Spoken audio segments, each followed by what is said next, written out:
Pues vamos a hacer una oración. Bendito Padre, esta hora la ponemos en tus manos, bendita Señor, porque tú eres el que hace todo, bendito Padre, y nosotros solamente somos pues ese instrumento, Señor, que tú ocupas en tus preciosas manos, Señor mío, para hacernos bien, Señor, para hacernos recapacitar y para que nuestro corazón sea transformado, Señor. Yo te suplico, Señor mío, que tú me ayudes, bendito Dios, porque pues es una gran responsabilidad y también es un gran privilegio, Padre, el que tú nos has dado, de poder compartir estos tesoros, estas maravillas que tú tienes para los que te buscan, Señor. Yo te pido que esto que vamos a hablar, Señor, traiga pues un nuevo aire a nuestra mente, a nuestro corazón, y así como a mí, Señor mío, como lo estaba pues meditando y pidiéndote también, Señor, que me ayudaras, pues es una palabra que principalmente yo necesitaba, Señor, y te agradezco, Padre, porque tú siempre pues nos ayudas en todo, bendito Dios. La verdad es que toda la honra es para ti, toda la gloria es tuya, Señor mío, porque tú has hecho todo, Padre mío. Tú viniste a nuestro encuentro, tú muriste por nosotros, Señor, resucitaste, Señor mío, para darnos vida juntamente contigo. Y encima de todo, Señor mío, nos vuelves a dar nuevo ánimo, nuevas fuerzas, bendito Padre. Gracias, Señor. Yo te agradezco por la vida de todos mis hermanos y hermanas que se están conectando, bendito Padre, que están pues fielmente cada jueves, Señor mío, escuchando, Señor, lo que cada siervo tuyo pues habla y nos comparte en base a su experiencia, a lo que han conocido, Señor. Y hoy pues es lo mismo, Señor. Ponemos en tus manos esta hora para que tú nos bendigas con tu maravillosa palabra. En el nombre de nuestro precioso Salvador, el Señor Jesucristo. Amén. Bueno, hermanos, pues eh, el tema es vagando en el corazón. Esta palabra mucho tiempo fue muy, la traía en la mente porque me daba la impresión de que eh, son solamente dos, tres palabras, pero tiene mucho trasfondo, tiene mucho de lo que principalmente pues yo tenía o a veces pienso que todavía me llega a pasar. Por eso es tan importante conocer la palabra, congregarnos, hacer lo que hacemos aquí, estudiar y que otros hermanos nos ayuden, nos expliquen, nos enseñen de sus experiencias. Entonces, principalmente, bueno, vamos a ver el texto que está en Éxodo 17, del 1 al 3. Y dice así, eh, agua de la roca. Dice, toda la congregación de los hijos de Israel partió del desierto de Sin por sus jornadas, conforme al mandamiento de Jehová, y acamparon en Refidim, y no había agua para que el pueblo bebiese. Y altercó el pueblo de Moisés, el pueblo con Moisés, y dijeron, danos agua para que bebamos. Y Moisés les dijo, ¿por qué altercáis conmigo? ¿Por qué tentáis a Jehová? Así que el pueblo tuvo allí sed y murmuró contra Moisés y dijo, ¿por qué nos hiciste subir de Egipto para matarnos de sed a nosotros, a nuestros hijos y a nuestros ganados? Eh, de alguna manera, el pueblo de Israel ya sabía el plan de Dios, ya sabía de qué se trataba. No había nada oculto, no había un rumbo sin un plan. Al contrario, cuando Dios manda a Moisés a sacar a su pueblo de la tierra de Egipto, Él les dijo de qué se trataba, era de ser libres y no solo libres para que cada quien hiciera lo que quisiera, sino ser libres para tener un Dios que cuidara de ellos y que les diera y que los llevara hacia una tierra prometida. Entonces, aquí hay dos palabras muy importantes. Dice en el versículo 2, y altercó el pueblo con Moisés. Y la palabra altercar, según el diccionario, dice que es discutir o disputar de forma obstinada y tenaz. Quiere decir que no era que le estaban pidiendo una explicación, ¿verdad? A Moisés, no le estaban, pues preguntando qué pasaba, cómo le vamos a hacer, ¿no? Era una discusión, le estaban, como decimos aquí, echando bronca, ¿no? De una forma obstinada. Y la palabra obstinada o una persona obstinada dice aquí en el diccionario que es mantenerse en su resolución y tema, discutir con necedad sin dejarse vencer por los ruegos y amonestaciones razonables y evidentes. O sea, que cuando uno es obstinado, no entiende de razones. No hay manera de hacerle entender a alguien que lo que está discutiendo no tiene sentido, porque de alguna manera el plan estaba ya trazado. ¿Qué quiere decir? Que era cruzar el desierto y como cualquier desierto donde hay pues unas zonas áridas, lógicamente, ¿verdad? No hay agua así abundante, pero el pueblo de Israel ya había visto las maravillas de Dios, ya había pues contemplado el poder de Dios, o sea, no había por qué sentirse desamparados, abandonados, era ilógica su postura. Sin embargo, aquí va un pequeño testimonio. Cuando yo leía esto, hace ya bastantes años, yo me acuerdo que pensé, después de leer esto, dije, me asombré del pueblo de Israel y los juzgué y dije, Señor, qué pueblo tan necio era este. Se me hace increíble que habiendo visto las plagas, habiendo visto cómo abriste el mar, y aún así, este pueblo no te creía. ¿Y saben qué Dios me dijo en ese instante? Tú eres igual. Tú eres igual. Y cuando Dios me contestó de esa manera,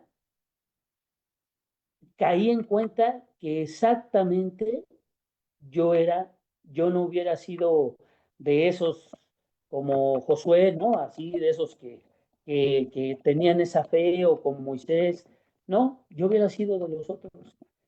Entonces, por eso es que se dice, ¿no? Que la Biblia es como un espejo.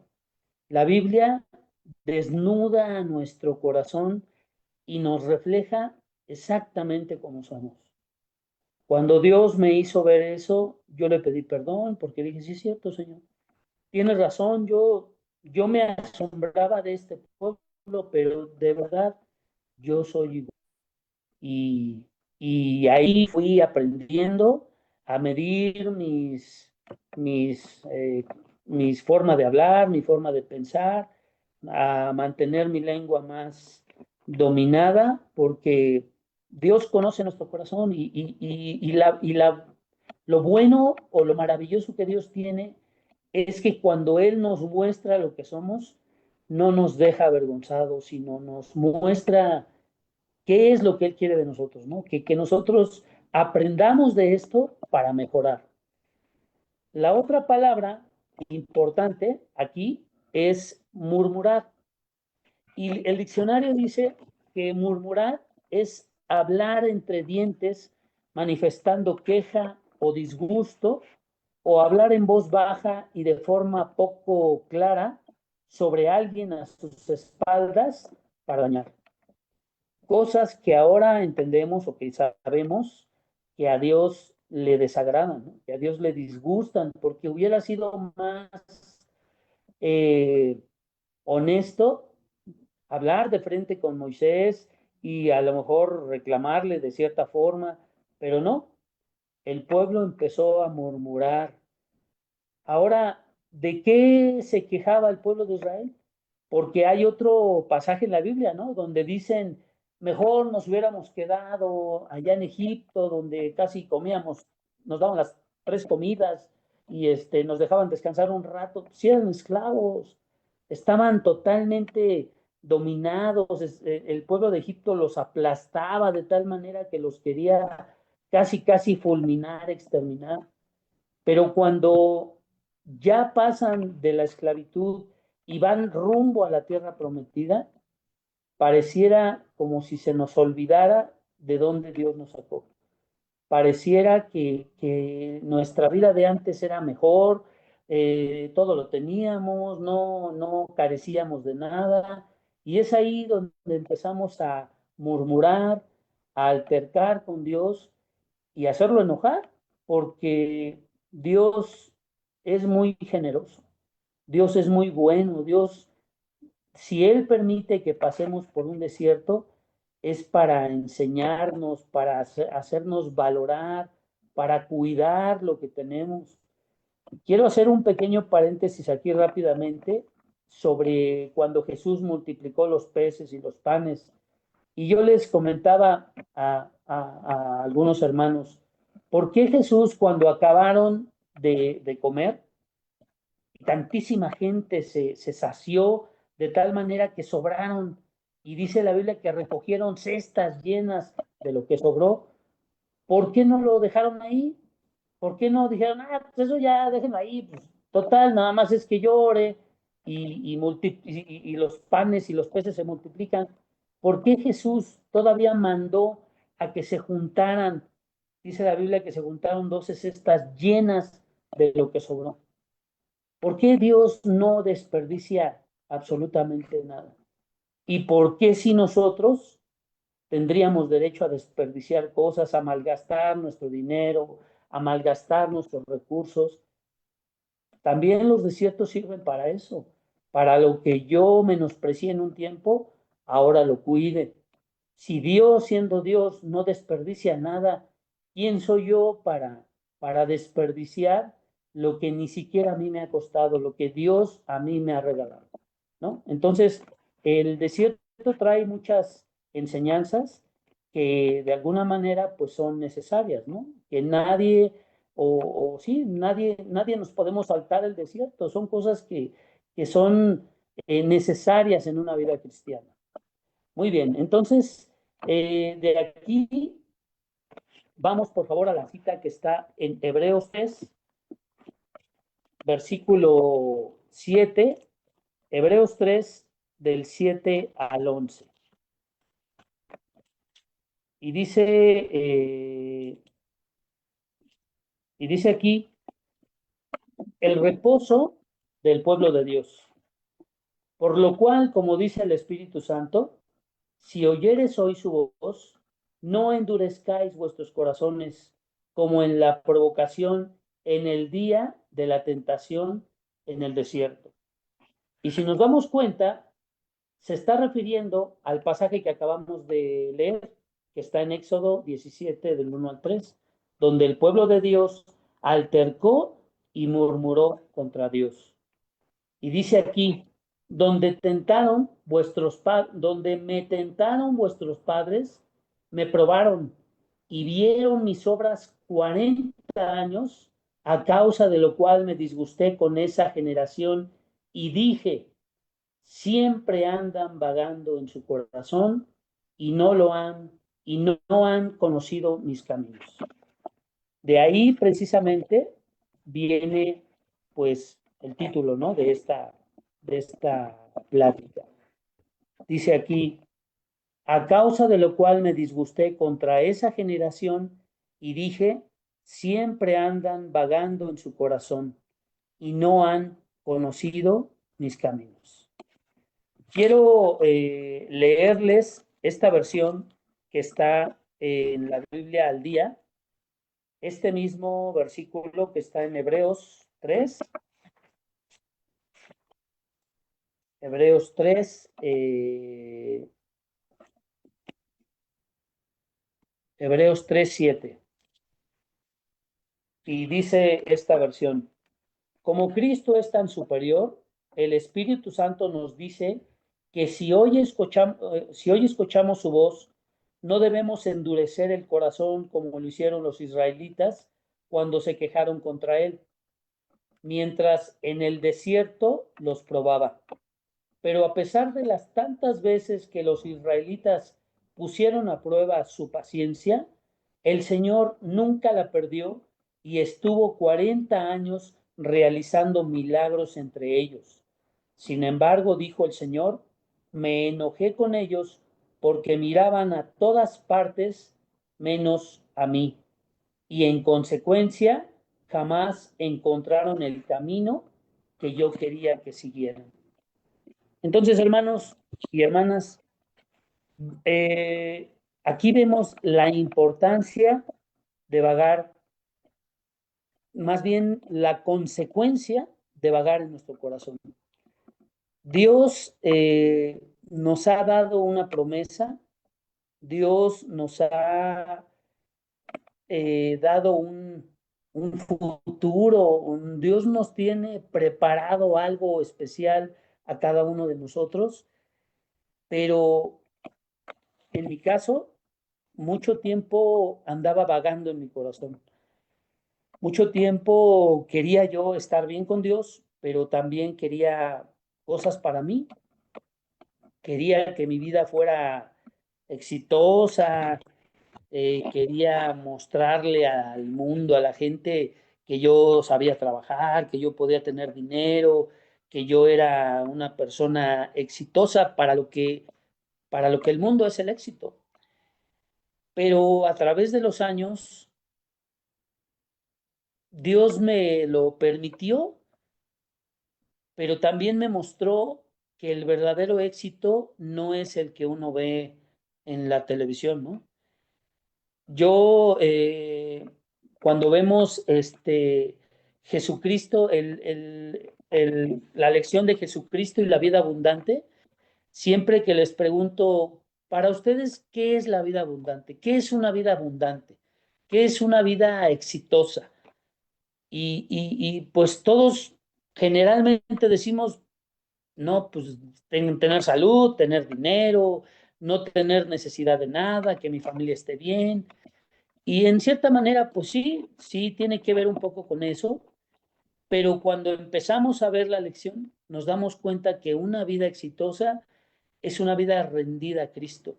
O sea, una vida donde no vagamos en el corazón.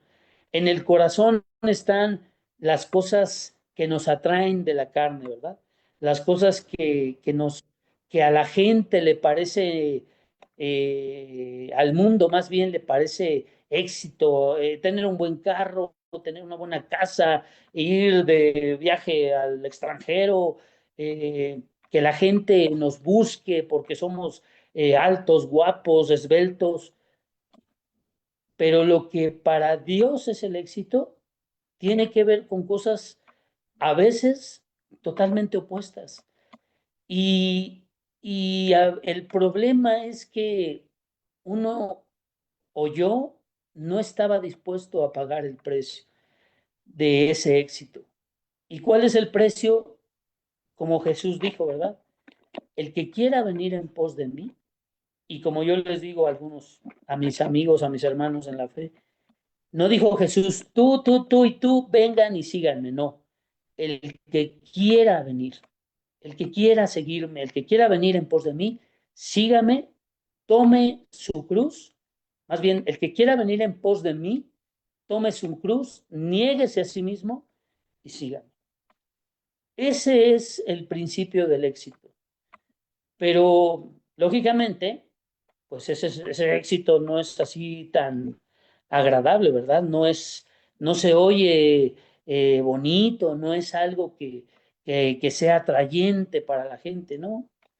Jesús mismo dijo, ¿verdad? Cuando la gente se empezó a ir, cuando él les habló más duramente, la gente se empezó a ir y sus discípulos le dijeron, Señor, se están yendo todos. Y Jesús les dijo, ¿ustedes también se quieren ir? Y Pedro dijo, Señor, ¿a quién iremos? Si solo tú tienes palabras de vida eterna. Y eso es a lo que Cristo nos invita, a negarnos a nosotros mismos, a tomar nuestra cruz y seguir adelante. Y seguirlo a Él, porque ese es el verdadero éxito. Eso es lo opuesto a vagar en nuestro corazón. Ahora, dice aquí en la siguiente parte, eh, dice, a causa de lo cual, en el versículo 10, Hebreos 3:10, a causa de lo cual me disgusté contra esa generación y dije, siempre andan vagando en su corazón y no han conocido mis caminos. Entonces, dice aquí en el versículo, más bien, aquí hay una pregunta que yo hago para todos. ¿Qué puede endurecer nuestro corazón? ¿Qué nos puede, qué puede hacer que nuestro corazón se endurezca? Y aquí puse 6 aspectos, pero yo creo que ha de haber más. De alguna manera también, cuando terminemos, el que quiera abundar un poquito más y bendecirnos con lo que cada quien pueda aportar. Pero yo puse aquí nada más estos 6 y ya, bueno, ustedes verán, ¿verdad? Como si están de acuerdo, si estoy bien, porque también, pues también estamos nosotros a aprender, ¿verdad? ¿Qué puede endurecer nuestro corazón? Y aquí dice que el pecado continuo y no arrepentido. ¿Por qué continuo? Porque lógicamente, ¿va? Todos pecamos, pero tenemos un abogado que nos defiende, ¿no? Y que nos ayuda, pero para eso necesitamos arrepentirnos. Entonces, el pecado continuo, sin arrepentimiento, puede hacer que nuestro corazón se endurezca. En el número 2 dice que el orgullo y la arrogancia nos pueden separar de, pues, de la buena comunión con Dios, ¿no? Y endurecer nuestro corazón. Luego dice la mundalidad y las distracciones. Si nos, eh, si convivimos de más con las cosas mundanas, si nos dejamos distraer por las cosas que para el mundo son éxito, pero para Dios son cosas que nos distraen, nos pueden endurecer el corazón. El número 4 dice rechazo a la palabra de Dios, resistir la enseñanza y la corrección divina. Cuando no queremos aceptar que estamos cayendo en una situación en la cual podemos correr el peligro de enfriarnos, de que nuestro corazón se enfríe y que el corazón se nos endurezca. Sigue número 5, pruebas y decepciones. A veces las pruebas nos ayudan, nos ayudan a reafirmar nuestra fe, a nuestra convicción, a aferrarnos más a Dios, pero si somos o si estamos débiles y si no nos alimentamos de la palabra, pues esa prueba puede pasar al lado contrario y hacer que nuestro corazón se endurezca y pensar que Dios no tiene cuidado de nosotros, que Dios no nos ayuda a nosotros, cómo le ayuda a otros. Entonces, ese tipo de cosas pueden ser una piedra de tropiezo y hacer que nuestro corazón se endurezca. Y en el último puse la falta de perdón.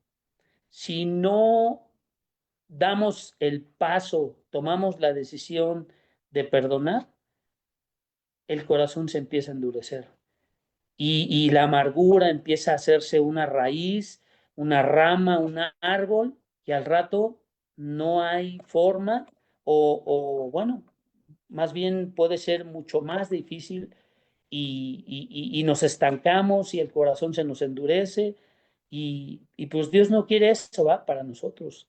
Entonces, el propósito de Dios no es negarnos la entrada a la tierra prometida como lo que pasó aquí.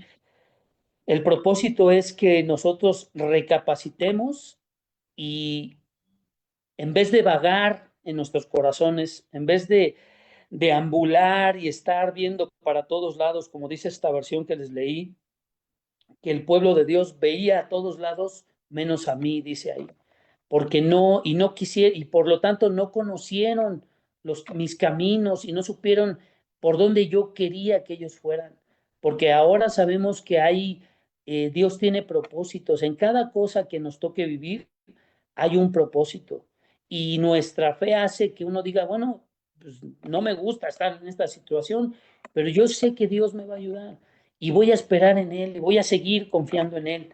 Ahora, ¿qué sería, qué sería lo opuesto a vagar en el corazón? O sea, ¿cuál sería la actitud correcta, la forma correcta de vivir? Y vamos a ver el ejemplo aquí. Este, vamos a Hebreos 11, 8 y 10. Y dice aquí, hermanos, dice, por la fe Abraham, siendo llamado, obedeció para salir al lugar que había de recibir como herencia, y salió sin saber a dónde iba.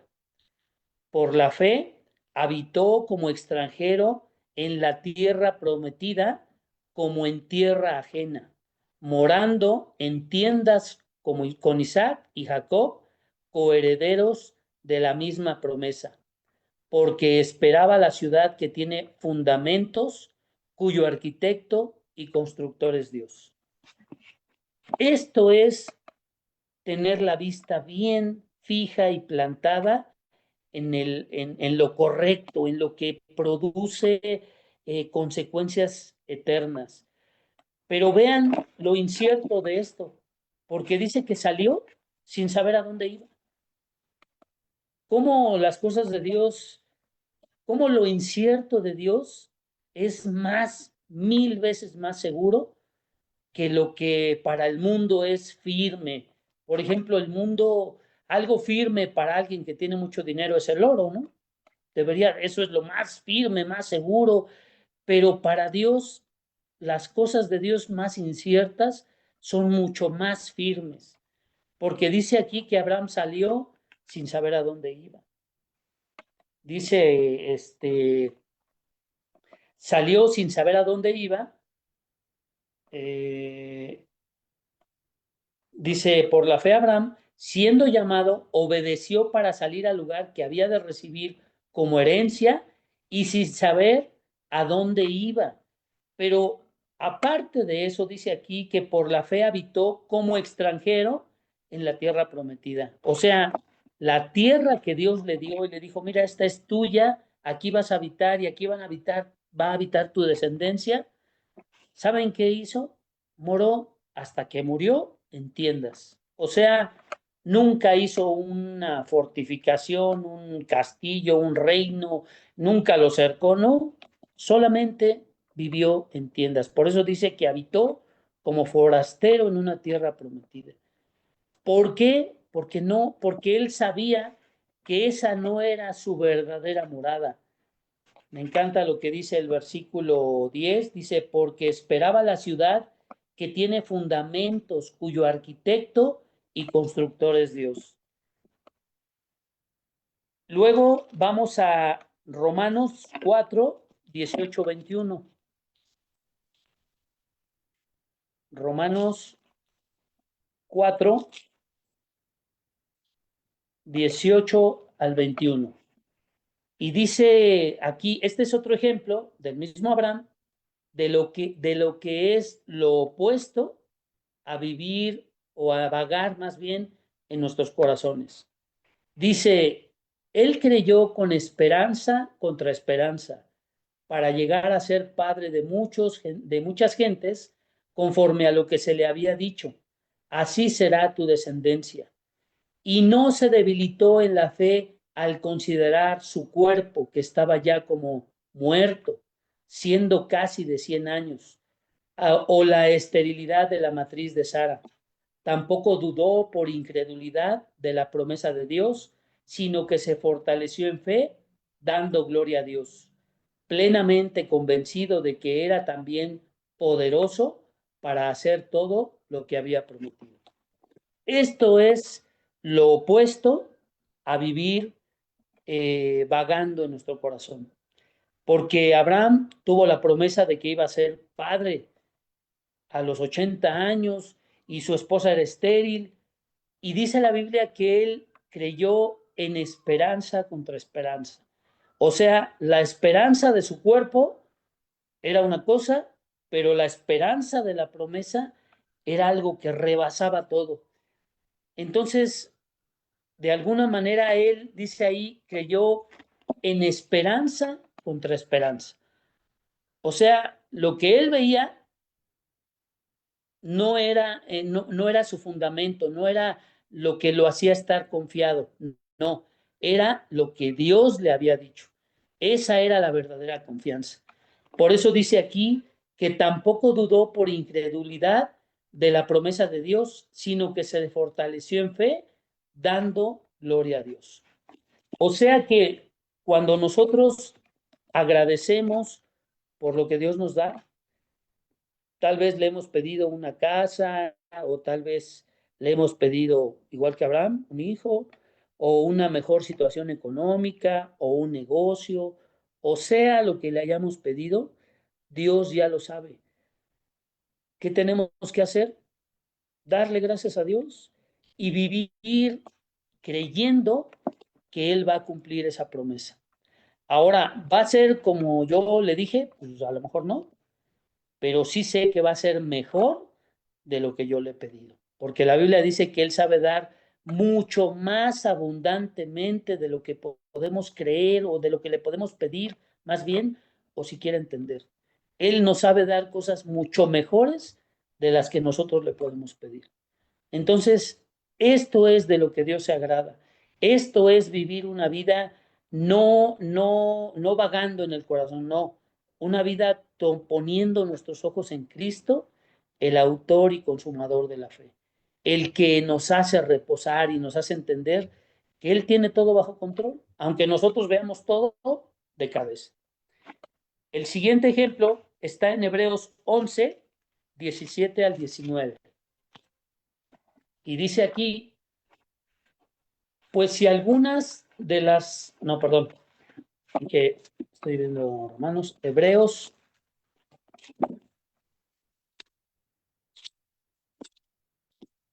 hermanos, Hebreos 11, 11, 17 al 19. Dice aquí, por la fe Abraham, cuando fue probado, ofreció a Isaac, el que había recibido las promesas, ofrecía su unigénito, habiéndosele dicho, en Isaac te será llamada descendencia, pensando que Dios es poderoso para levantar aún de entre los muertos, de donde en sentido figurado también le volvió a recibir. Este hombre, Abraham, no andaba divagando, no andaba, perdón, vagando en su corazón, ¿no? Él andaba en un camino muy seguro, muy certero, al grado de que cuando Dios probó su fe, él se fue derecho. Y aquí, si en algún, bueno, en el Génesis, donde vemos, hay una palabra que dice que cuando ellos van hacia el monte para hacer el sacrificio, Abraham se detiene porque iba con sus siervos y les dice, espérenos aquí, vamos a ir, vamos a adorar y vamos a regresar. Esas palabras hablan de fe, porque Abraham no sabía si iba a regresar con el hijo vivo, muerto, no sabía cómo, pero sí sabía que de ese hijo iba a salir una multitud. Entonces, este ejemplo que Abraham nos da es vivir una vida con una vista puesta en lo seguro, en lo certero, y no vagando en nuestro corazón.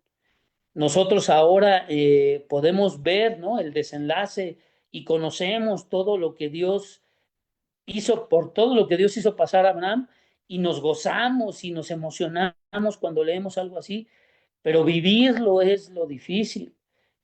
Pero gracias a ese ejemplo, ahora nosotros podemos decir, yo me acuerdo que así le decía, Señor, así como Job, así como tú lo sostuviste, así como él siguió confiando en ti, yo quiero lo mismo, Padre, ayúdame a confiar.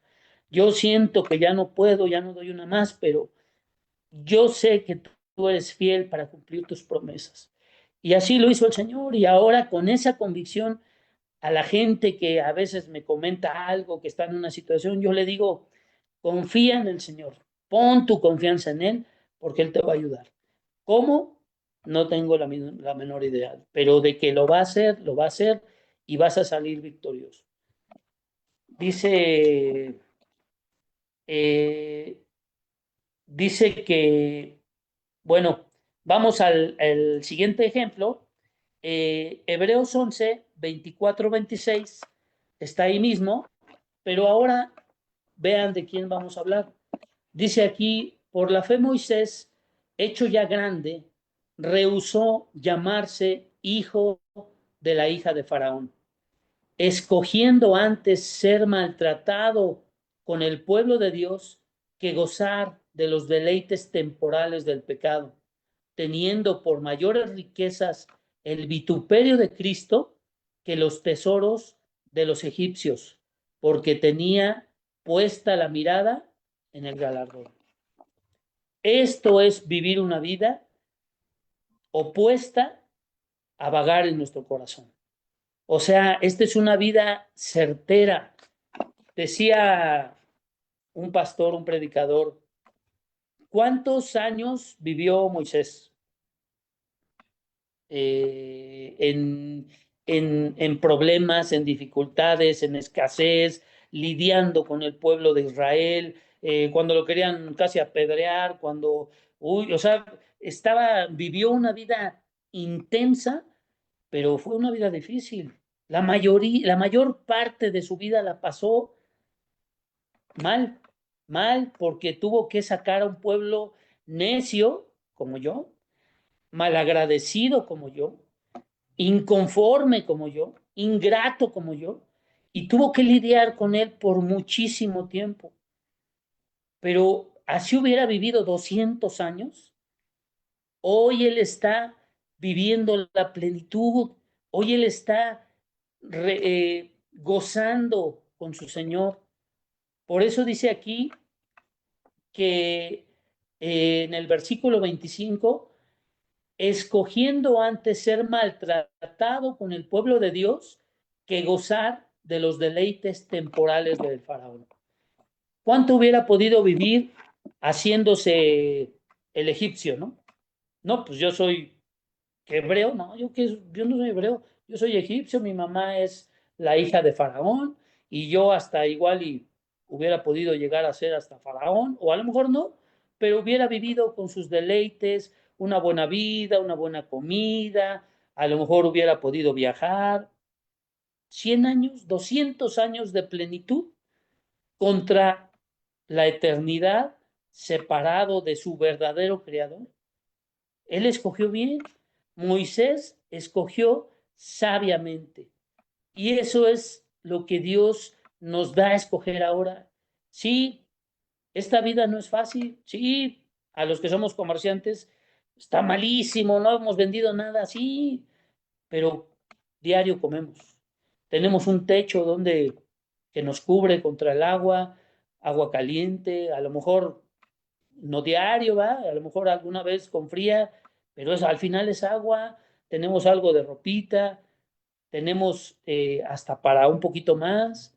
Así es que si nosotros nos comparamos, de verdad no tendríamos por qué quejarnos de nada, porque Dios a nosotros, o por lo menos a mí, conmigo ha sido muy bueno, muy generoso, pero ahora lo veo. Antes no lo veía, antes yo pensé que me faltaban cosas y hoy, gracias a lo que Dios me ha permitido vivir, me doy cuenta que Dios me ha dado a manos llenas. Y como decía el hermano Ramón, me acuerdo mucho que decía, yo soy más feliz desde que voy al reclusorio. Y sí, la verdad es que ir al reclusorio es una bendición tremenda que cambia nuestra vida porque nos hace ser agradecidos, nos hace vivir felices con lo que tengamos. Quiero apurarme para poder terminar esto. Dice aquí en Hebreos 11, del 32 al 40, hermanos. Dice aquí, ¿y qué más digo? Porque el tiempo me faltaría contando de Gedeón, de Barak, de Sansón, de Jefté, de David, así como de Samuel y de los profetas, que por fe conquistaron reinos, hicieron justicia, alcanzaron promesas, taparon bocas de leones, apagaron fuegos impetuosos, evitaron filo de espada, sacaron fuerzas de debilidad, se hicieron fuertes en batallas, pusieron en fuga ejércitos extranjeros. Las mujeres recibieron sus muertos mediante resurrección, mas otros fueron atormentados, no aceptando el rescate a fin de obtener mejor resurrección. Otros experimentaron vituperios y azotes, y a más de esto, prisiones y cárceles. Fueron apedreados, aserrados, puestos a prueba, muertos a filo de espada, anduvieron de acá para allá, cubiertos de pieles de ovejas y de cabras, pobres, angustiados, maltratados, de los cuales el mundo no era digno, errando por los desiertos, por los montes, por las cuevas y por las cavernas de la tierra. Y todos estos, aunque alcanzaron buen testimonio mediante la fe, no recibieron lo prometido, proveyendo Dios alguna cosa mejor para nosotros, para que no fuesen ellos perfeccionados aparte de nosotros. Permítanme leerles, por favor, rápidamente esta versión, que es Dios, es la versión, la Biblia al día, porque, bueno, quisiera que pudiéramos, o yo quisiera más bien darme a entender un poquito mejor, y en esta versión, vean lo que dice del versículo 32 en adelante.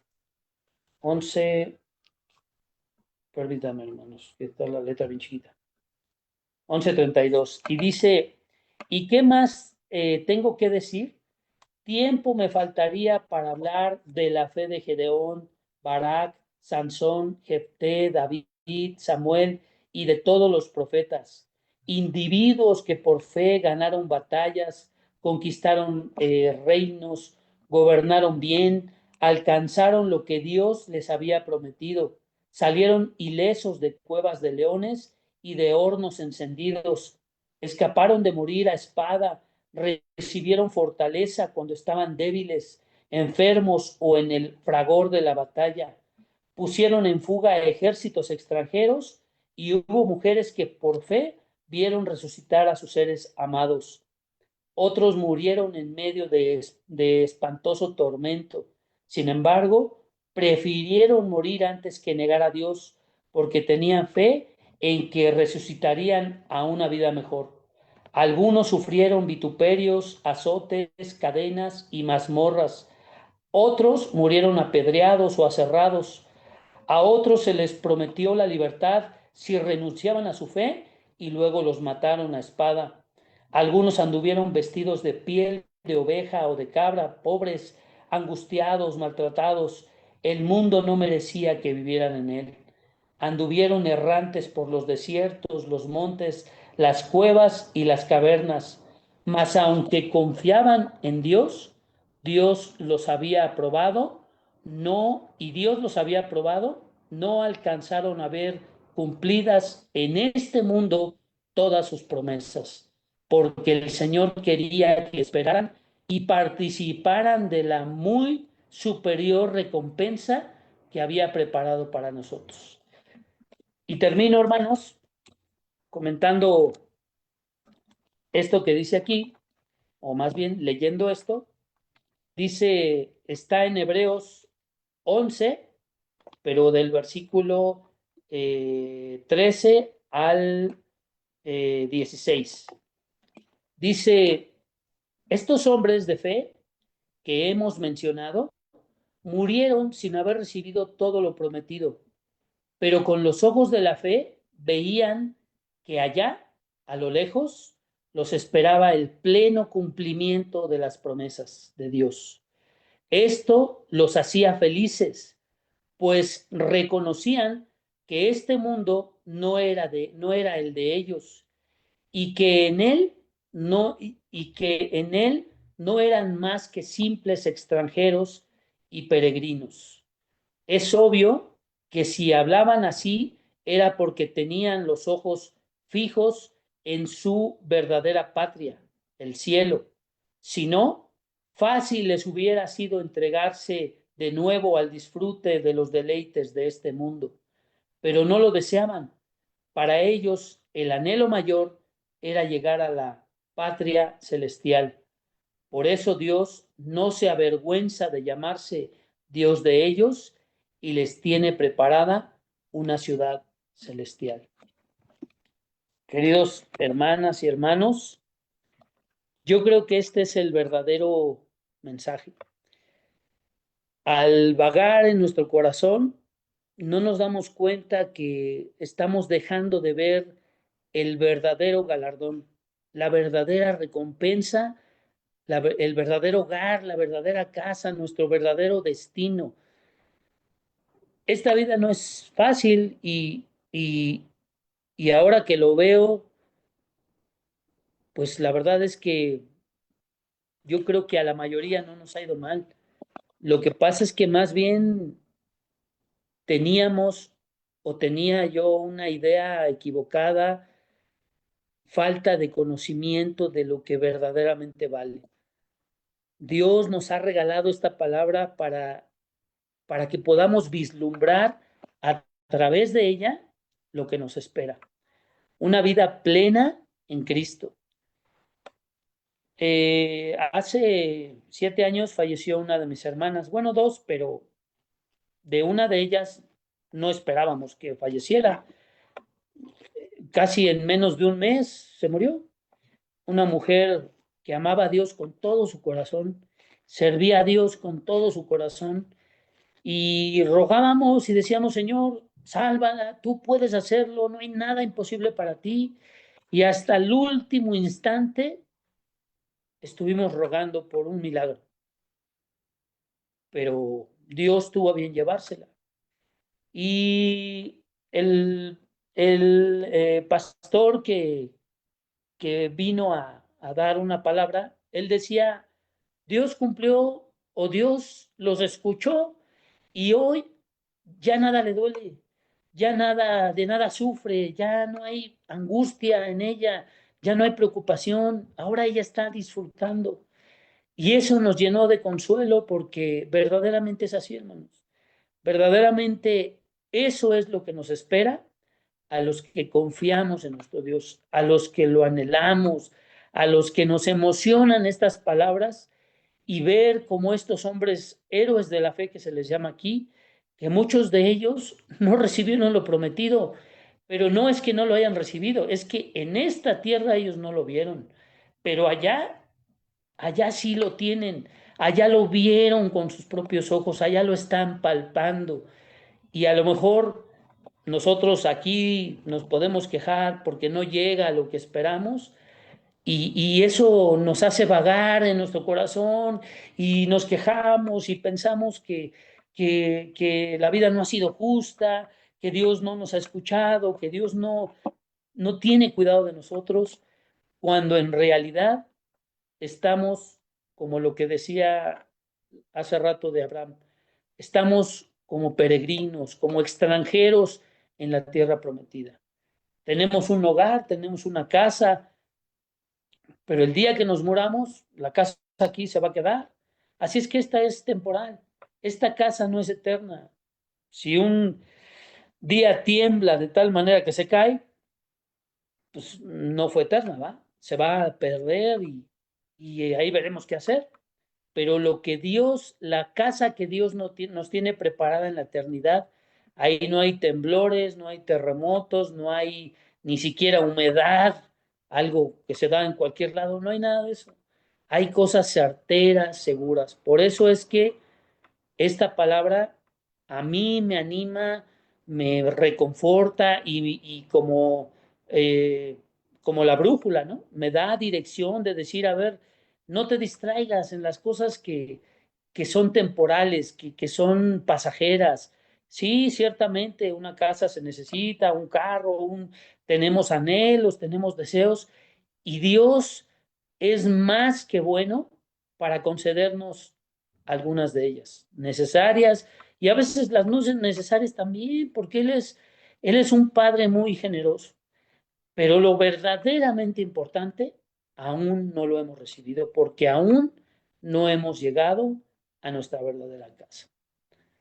Así es que yo con esta palabra espero que Dios haya podido, más bien que la forma en la que yo se las dije, pues Dios cumpla ese propósito, esta palabra, porque yo sé que Dios puede hacer milagros, ¿no? Porque aún vemos que Dios hace hablar a los burros, ¿no? Como luego entre amigos vacilábamos y decíamos, pues, de hecho, cuando entrábamos al reclusorio, así orábamos y le decíamos, Señor, si tú hiciste hablar un burro, ayúdame a mí a poder compartir una palabra que sea de bendición para la gente, que no seamos solamente, pues ahí que hablemos o que yo quiera decir cosas y que a mí me feliciten y me digan, no, eso fue algo de lo que a mí me cautivó o me agradó tanto cuando Beto nos decía, ustedes van a entrar y luego los vamos a mandar, porque de la iglesia donde yo venía, pues de alguna manera, teníamos que ser hijo de alguien importante o ser, o sea, no podía uno servir en algún lugar si de alguna manera con méritos no mostrábamos que teníamos esa capacidad o sea, no era fácil.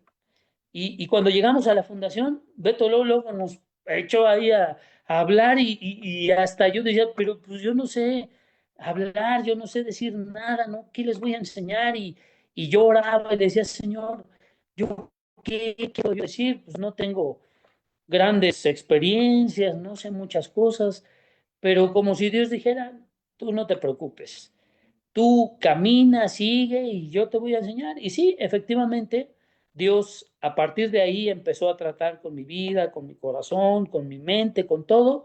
Y también pues, me hizo pasar por cosas difíciles y también, sobre todo, las consecuencias de mis propias decisiones me llevaron a vivir situaciones pues, que fueron muy difíciles. Porque no voy a decir, ay, Dios las puso, no, fueron mis propias decisiones pero que Dios ocupó para enseñarme. Y yo le doy muchas gracias a Dios por tener esta oportunidad de poderme dirigir a mis hermanos, a mis amigos y decirles que los quiero mucho, que yo espero que la forma en que les hablé pues haya sido clara y pues ahora sí que gracias a Dios estoy cumpliendo en el tiempo, falta un minuto. Yo les agradezco mucho su atención, hermanos. Los aprecio, los admiro por su tenacidad, Yo recuerdo cuando llegaba a ir a Santa Marta con este Armando Sánchez, mi amigo, pasaba por un módulo y veía un hermanito ahí hablando desde la palabra y yo decía, ese hombre es valeroso, ese hombre vale mucho porque no es gente de dinero, no es gente que le sobre, pero aquí está